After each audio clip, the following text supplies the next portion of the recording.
Сәлеметсіздер ме? Бүгінгі сабағымыздың тақырыбы сан есім. Сан есім заттың санын, мөлшерін, ретін білдіретін сөз табы. Сан есім қанша, неше, нешінші, нешеу деген сұрақтарға жауап береді. Сан есімнің құрамына қарай дара және күрделі, тұлғасына қарай негізгі және туынды сан есім болып бөлінетіні бар. Күрделі сан есімдер қосарлы сан есім және тіркесті сан есім болып бөлінеді. Қосарлы сан есім 5, 6 немесе 10-10-нан тағы басқа. Тіркесті сан есімге мысалы 10 шақты, 100-ден 1 немесе 22 тағы басқа сандар жатады. Сан есімнің мағыналық 6 түрі бар. Бірінші есептік сан есім.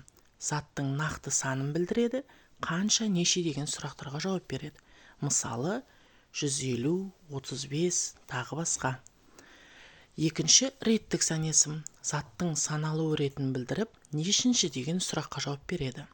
Мысалы 2-ші, 9-шы, 30-шы тағы басқа. Үшінші жинақтық сан есім. Жинақтық сан есім заттың жинақталған санын білдіреді. Нешеу деген сұраққа жауап береді. Мысалға 1, 2, 3, 4, 5, 6, 7. Жинақтық сан есімдер әдетте есімдермен, зат есімдермен тіркеспей жеке қолданады. Сөйтеді де заттанып тұрады. Төртінші сан есім бұл бізде болжалдық сан есім.